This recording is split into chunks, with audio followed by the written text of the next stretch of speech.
ಶೃಂಗೇರಿ ವಿಧಾನಸಭಾ ಕ್ಷೇತ್ರದಲ್ಲಿ ನಡೆದಿರುವ ಚುನಾವಣಾ ಅಕ್ರಮ ದೇಶದ ಚುನಾವಣಾ ಇತಿಹಾಸದಲ್ಲಿ ಹಾಗೂ ಭವಿಷ್ಯದಲ್ಲಿ ಹಿಂದೆಂದಿಗೂ ಊಹಿಸಲು ಸಾಧ್ಯವಿಲ್ಲದಂತಹ ಅಕ್ರಮವಾಗಿದೆ ಎಂದು ಜಿಲ್ಲಾ ಕಾಂಗ್ರೆಸ್ ಸಮಿತಿ ಅಧ್ಯಕ್ಷರಾದ ಅಂಶುಮನ್ ಹೇಳಿದರು. ಸುದ್ದಿಗೋಷ್ಠಿಯಲ್ಲಿ ಮಾತನಾಡಿದ ಅವರು, ಅಂದು ಸರ್ಕಾರಿ ದಾಖಲೆಗಳನ್ನು ತಿದ್ದಿ ಅಕ್ರಮ ಎಸಗಿದವರು ಇಂದು ಅಂಚೆ ಮತಗಳನ್ನು ತಿದ್ದುಪಡಿ ಮಾಡಿ ಅಕ್ರಮ ಎಸಗಿದ್ದಾರೆ ಎಂದರು. ವಿಧಾನಸಭಾ ಕ್ಷೇತ್ರ ಕಳೆದ ಒಂದು ವಾರಗಳಿಂದ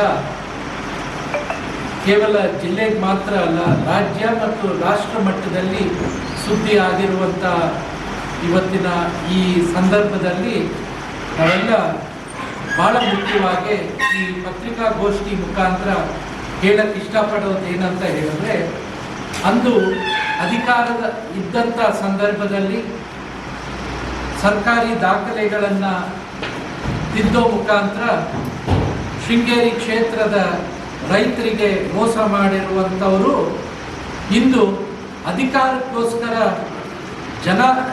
ಜನಾದೇಶವನ್ನೇ ತಿರುಚುವಂಥ ಪ್ರಯತ್ನಕ್ಕೆ ಮುಂದಾಗಿರುವಂಥದ್ದು ಅತ್ಯಂತ ಖಂಡನೀಯ ಅನ್ನುವಂಥದ್ದನ್ನು ಈ ಸಂದರ್ಭದಲ್ಲಿ ತಿಳಿಸಕ್ಕೆ ಇಷ್ಟಪಡ್ತೇನೆ. ಅಧಿಕಾರಕ್ಕೋಸ್ಕರ ಜನಾದೇಶವನ್ನೇ ತಿರುಚುವಂಥ ಪ್ರಯತ್ನ ಇವತ್ತು ನಡೆದಿರುವಂಥದ್ದು. ಹಾಗಾಗಿ ಇವತ್ತು ಮೊನ್ನೆ ನಡೆದಿರುವಂಥ ಪ್ರಕರಣ ಏನಿದೆಯೋ, ಇಡೀ ಚುನಾವಣೆಯ ಇತಿಹಾಸದಲ್ಲಿ ಈ ರೀತಿಯ ಅಕ್ರಮ ದೇಶದಲ್ಲಿ ಹಿಂದೆಂದೂ ನಡೆದಿಲ್ಲ, ಮುಂದೆಂದೂ ನಡೆಯೋದಿಲ್ಲ ಅನ್ನುವಂಥದ್ದು. ಯಾಕೆಂದರೆ ಇದು ಅತ್ಯಂತ ಗಂಭೀರವಾಗಿ ಮತ್ತು ಸ್ಪಷ್ಟವಾಗಿ ಮೇಲ್ನೋಟಕ್ಕೆ ಕಾಣುವ ರೀತಿಯಲ್ಲಿ ಎಲ್ಲೋ ಒಂದು ಕಡೆ ಗಂಭೀರವಾಗಿರುವಂಥ ಒಂದು ಅಕ್ರಮ ನಡೆದಿದೆ ಅನ್ನುವಂಥದ್ದು ಸಾರ್ವಜನಿಕವಾಗಿ ಗೊತ್ತಾಗುವಂಥ ವಿಚಾರವಾಗಿದೆ. ಇಲ್ಲಿ ನಾವು ಕೇಳುವಂಥ ವಿಚಾರ ಏನಂತ ಹೇಳಿದ್ರೆ, 2023ನೇ ಇಸ್ವಿಯ ಮೇ ತಿಂಗಳ 13ನೇ ತಾರೀಕು ನಡೆದಂಥ ಮತ ಎಣಿಕೆಯಲ್ಲಿ ರಾಜೇಗೌಡರು 201 ವೋಟ್ಗಳಿಂದ ಜಯಶೀಲರಾಗಿರ್ತಾರೆ. ಅದನ್ನು ಪ್ರಶ್ನೆ ಮಾಡಿ ಪರಾಜಿತ ಅಭ್ಯರ್ಥಿಯಾಗಿರುವಂಥ ಜೀವರಾಜ್ ಅವರು ಕೋರ್ಟಿಗೆ ಮೇಲ್ಮನವಿ ಹೋದಂಥ ಸಂದರ್ಭದಲ್ಲಿ ಅಲ್ಲಿ ಕೋರ್ಟಿನ ಮುಖಾಂತರ ಮತ್ತೊಮ್ಮೆ ಎಣಿಕೆ ಆಗಬೇಕು ಅನ್ನುವಂಥ ಪ್ರಕ್ರಿಯೆ ಇದ್ದಂಥ ಸಂದರ್ಭದಲ್ಲಿ ಈ ಮೇ ತಿಂಗಳ 2ನೇ ತಾರೀಕು 2026ನೇ ತಾರೀಕಂದು ರಾಜೇಗೌಡರಿಗೆ ದಾಖಲಾಗಿರುವಂಥ ಅಂಚೆ ಮತದಾನದ ದಾಖಲು ಮಾಡ್ತಾರೆ. ಪ್ರತಿಯೊಬ್ಬರು ಸಿಗ್ನೇಚರ್ ಮಾಡ್ತಾರೆ. ಅಲ್ಲಿರುವಂಥ RO ಸಿಗ್ನೇಚರ್ ಆಗುತ್ತೆ.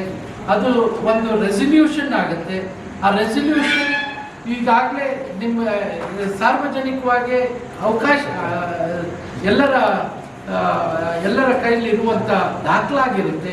ಹಾಗಾಗಿ ಅವತ್ತು ಚುನಾವಣೆ ಆಯೋಗ ಒಪ್ಪಿರುವಂಥ ಈ ದಾಖಲೆ 2026ರಲ್ಲಿ ಯಾವ ರೀತಿ ಬದಲಾಯಿತು ಅನ್ನುವಂಥದ್ದನ್ನ ಅತ್ಯಂತ ಗಂಭೀರವಾಗಿ ಮಾನ್ಯ ಚುನಾವಣೆ ಆಯೋಗವು ಗಂಭೀರವಾಗಿ ಪರಿಗಣಿಸಬೇಕಾಗುತ್ತೆ. ಯಾಕೆ ಈ ಮಾತನ್ನ ಹೇಳ್ತೇವೆ ಅಂತ ಹೇಳಿದ್ರೆ, ಕೇವಲ ಜೀವರಾಜ್ ಅವರಿಗೆ ರಾಜೇಗೌಡರಿಗೆ ಸಂಬಂಧಪಟ್ಟಿರುವಂಥ ಅಂಚೆ ಮತದಾನಗಳು ಡಬಲ್ ಎಂಟ್ರಿ ಆಗಿ ತಿರಸ್ಕೃತ ಆಗುತ್ತೆ ಅಂತ ಹೇಳಿದ್ರೆ ಸಾರ್ವಜನಿಕವಾಗಿ ಹಲವಾರು ಚರ್ಚೆಗಳು ಮತ್ತು ಸಂಶಯಕ್ಕೆ ಎಡೆ ಮಾಡಿದಂತಾಗುತ್ತೆ. ಹಾಗಾಗಿ ಇವತ್ತು ನಾವು ಬಹಳ ಮುಖ್ಯವಾಗಿ ಈ ರೀತಿಯ ಪ್ರಕರಣಗಳು ಮುಂಚೆ ಹೇಳಿರೋ ರೀತಿಯಲ್ಲಿ ಈ ದೇಶದ ಇತಿಹಾಸದಲ್ಲಿ ಚುನಾವಣೆ ಪ್ರಕ್ರಿಯೆಯಲ್ಲಿ ಹಿಂದೆಂದೂ ಆಗದಿರುವಂಥ ವಿಚಿತ್ರವಾಗಿರುವಂಥ ಸನ್ನಿವೇಶ ನಮ್ಮ ಮುಂದಿದೆ.